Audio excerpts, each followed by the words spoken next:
Jamen, jeg vil vælge at drikke en øl med Torup her, fordi jeg tror, det var interessant at høre lidt, hvordan han får verden til at hænge sammen med den politiske dagsorden, de sætter i Dansk Folkeparti. Det kan godt være, at hende her, hun er mere til et glas rødvin, men det kan vi jo finde ud af.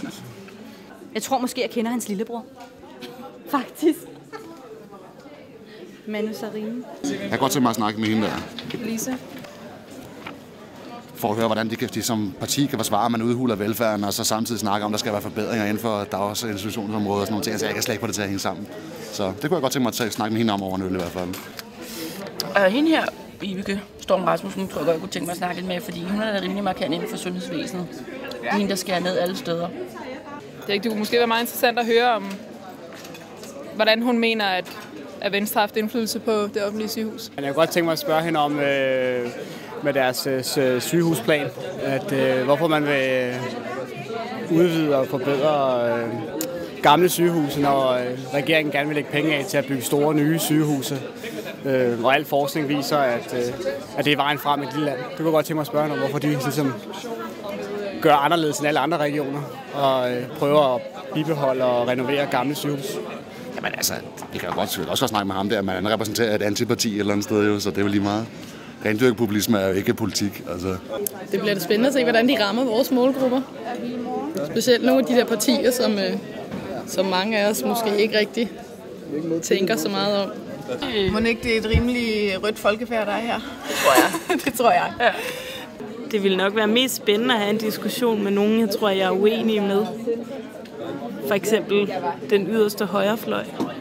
At de har jo sagt, at vi vil gerne gøre de her instanser bedre. Vi vil gerne forbedre sundhedssektoren. Vi vil gerne alt muligt, men reelt så har de skåret og skåret og skåret og skåret. Nu er vi 2 seminarier, der er blevet slået sammen til ét, hvilket så resulterer i, at man skal være mange flere i klasserne og ikke lige så gode forhold osv., men det mener de så gør, at der er flere, der kommer igennem. Ja. Og det er de studerende sjældent enige i. Nu da jeg skal til at skulle beskæftige noget med sundhedsvæsenet, hvad er det for nogle forandringer, der kommer senere hen med det her kommunalvalg? Hvad forbedres og hvordan? Og et lønløft ville også kunne gøre det mere Bestemt attraktivt. For det er da også hårdt arbejde, både fysisk og psykisk. Altså man bliver budt meget. Man har et stort ansvar. Ja, altså det kan da være med til at få en afklaring om, hvor man skal sætte kryds, hvis ikke man har gjort sig nogle overvejelser endnu.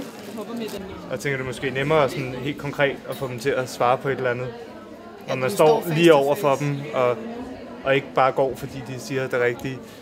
Jeg synes, det er fedt at mødes på tværs. Jeg synes, det er vældig relevant. Altså. Og de har garanteret besluttet sig for, hvad de vil sælge sig selv på, men derfor vil jeg alligevel synes, det var spændende at kunne få lov til at diskutere noget med dem, og at de ville være villige til at lytte. Så vil jeg egentlig også godt se, hvor hurtigt man så kan drikke en øl. Ja.